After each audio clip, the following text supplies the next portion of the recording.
my name is Amanda, and my sobriety date is February 10th, 2016. I just celebrated 5 years in February. And yeah, so a little bit of my background. I lived with my grandparents until I was about 6 years old. My biological father and my mother had a very abusive relationship, and so my grandma just kind of took over and I lived with my grandparents, so I was very close with my grandmother. She was more like a mom to me. And then about 6 years old, I went and lived with my mom again, and she remarried to, I always say I have two dads. My stepdad, Rob, well, he adopted me when I was about 6. Yeah, he basically raised me, so I'm very grateful for that. My biological father was kind of just in and out of my life, my whole life, up until probably about 10 years ago, 12 years. He would come pick me up, take me and buy me a bunch of clothes, and this is when I was younger, and take me to dinner and then drop me back off at home, and I wouldn't see or hear from him for 2-3 years. And so that was really difficult growing up, and I always felt like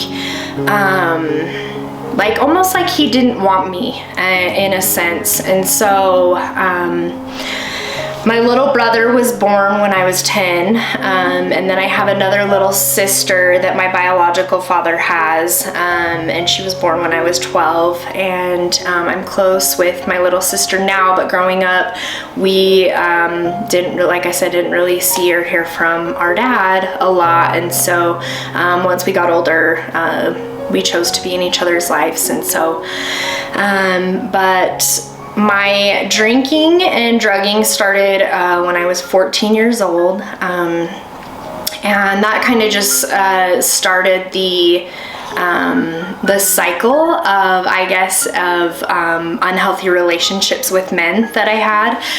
My first relationship I had started when I was 14, and I had that boyfriend for a year, and then got into high school and was just partying, and it was just kind of back-to-back long-term unhealthy relationships that revolved around drugs and alcohol, basically.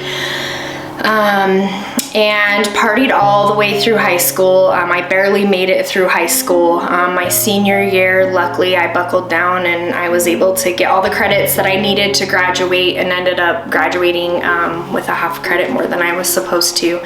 So for an addict like me, that was big. So a little after high school, I was introduced to pain pills, and started using Oxycontin, and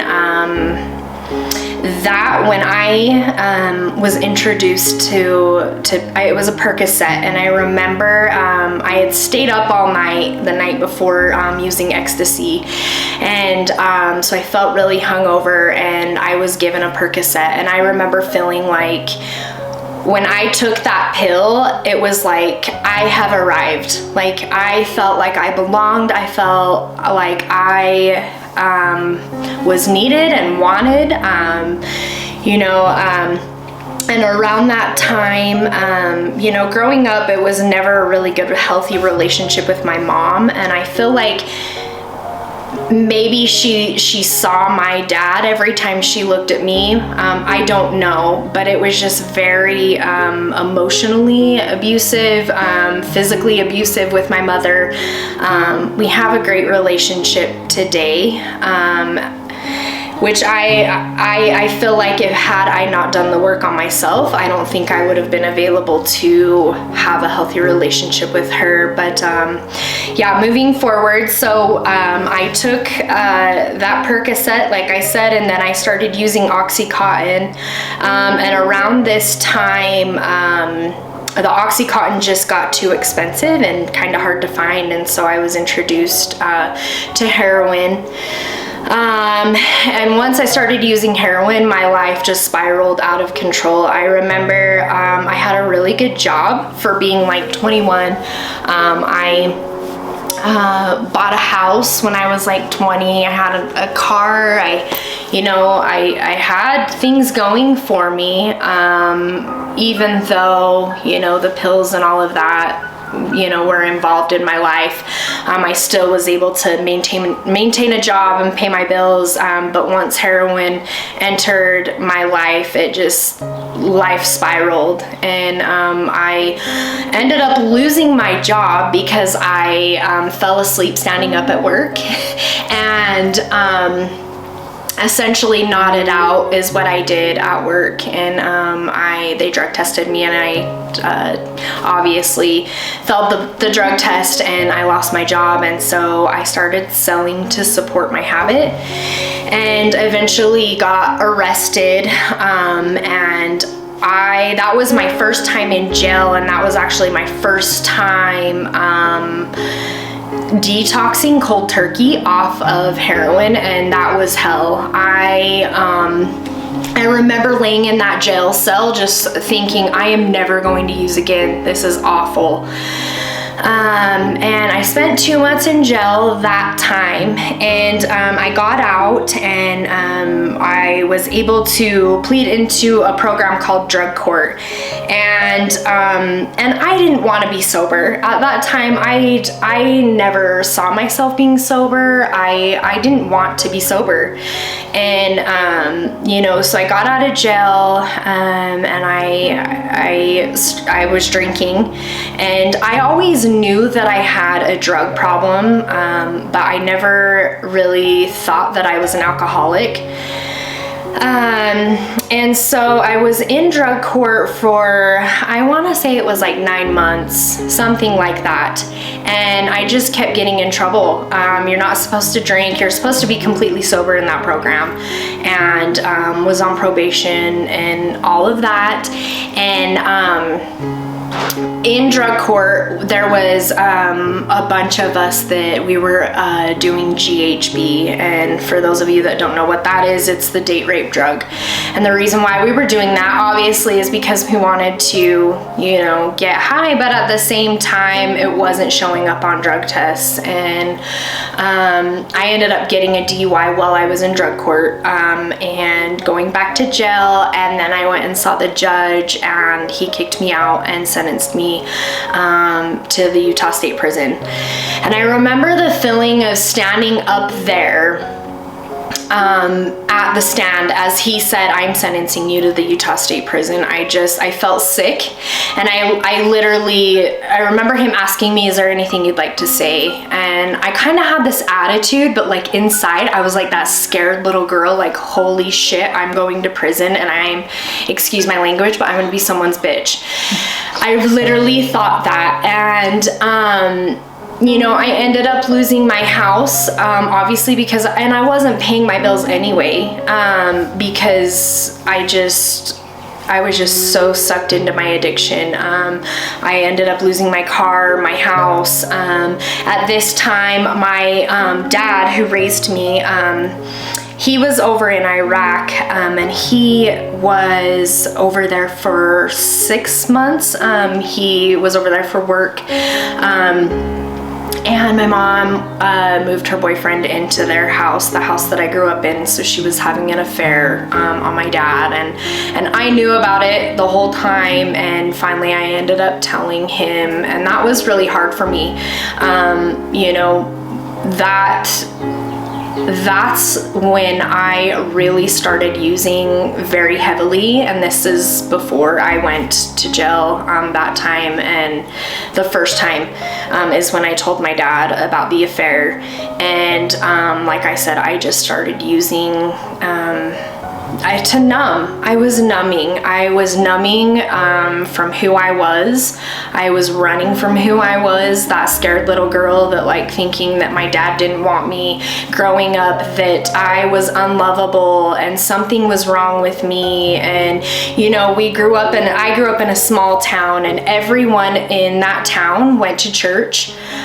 So that was hard. We didn't go to church growing up, and so I remember a lot of little little kids couldn't play with me because we didn't go to church. And they all knew that like my dad wasn't my real dad, and he was also an alcoholic. And so there was a lot of things I felt like that was shunned upon as I was growing up as a kid, that I always felt like something was wrong with me. And so when I started using drugs and alcohol, like I felt like I belonged, and the people that I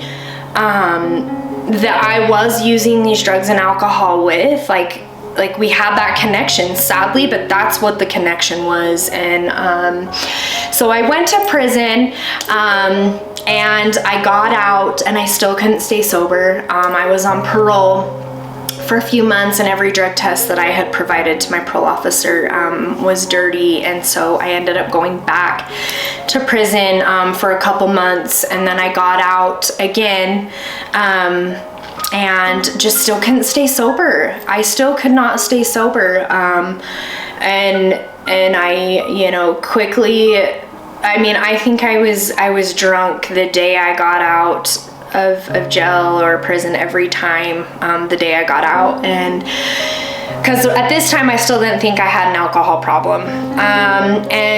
But for me, anything that I use, alcohol, it just triggers that part in my brain that is like, okay, you know, anything that's mind altering is triggering that part in my brain, that's always wanting more. I have a very addictive personality, and it's like, one is too many and a million's never enough. And so, you know, I was drinking this last time, and this is the last time before I got sober, that I had gone out. I remember waking up one day, and I was really hungover, and I was like, I know exactly what's gonna cure this hangover. And so I went and got some heroin. And they say that every time you go back out, essentially, it gets worse, which I am a firm believer that it does. So this last time, I believe when I started using heroin, it lasted, I don't know, a little over a year. And I found myself, my arms just being so tender and hurting because from shooting up heroin. And this time it was heroin and crack was my drugs of choice. And I found myself down at the homeless shelter, you know, hanging out with just, you know, the same people, the same crowd, and all of that. And once I remember sitting in my car, because I like to isolate when I'm using, and a lot of the time, and this last time it was a lot of isolation of me in my car in the middle of the winter time. I had a broken window in my car, and so it was very cold. And so, yeah, I just remember feeling like this helpless, hopeless feeling, and looking at my life like, holy cow, I am doing all of the things that I said I would never do to get loaded. And for me, that's a very scary place to be, because when I am loaded, I am capable of anything. And so I remember one of my good friends who I used to use with, she had like a year sober, and she actually, I had overdosed one night at her house, and she ended up giving me CPR until the police, the paramedics got there, and they basically said, you know, you were breathing for her. And had I not been with her, there were 3 of us there. It was me, her, and another guy, and the guy did not want to call 911. And luckily we were at her house, and she said, this is my house, call 911. And so anyway, so she saved my life. And you know, here I am again, essentially reaching out to her, asking for help. She had a year sober, and I saw that she was posting on Facebook and stuff, and I finally just reached out to her, and I was just like, hey, I need help. How are you doing it? How are you sober? And you know, she just basically reached out her hand to me and was like, hey, you just let me know how I can help. And I remember like a week after that, I woke up one morning and I could not stop crying. And I truly feel like that was my spirit was just broken.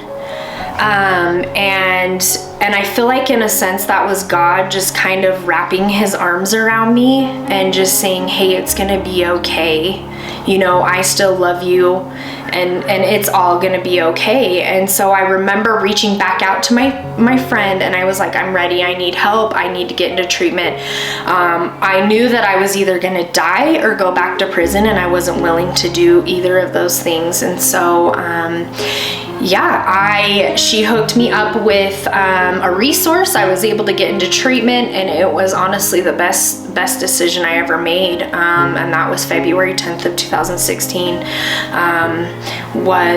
I checked into treatment, and I've been sober ever since. And I think for me, the shift was that I actually wanted to be sober. I was exhausted from the hustle of waking up every day thinking, how am I going to get well?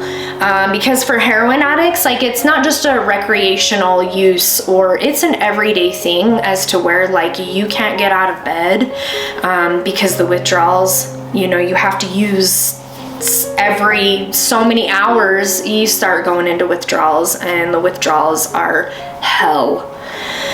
And I think that's what I was always afraid of, like going into those withdrawals. And so I went to treatment, and I did 2 months into treatment, and I loved it.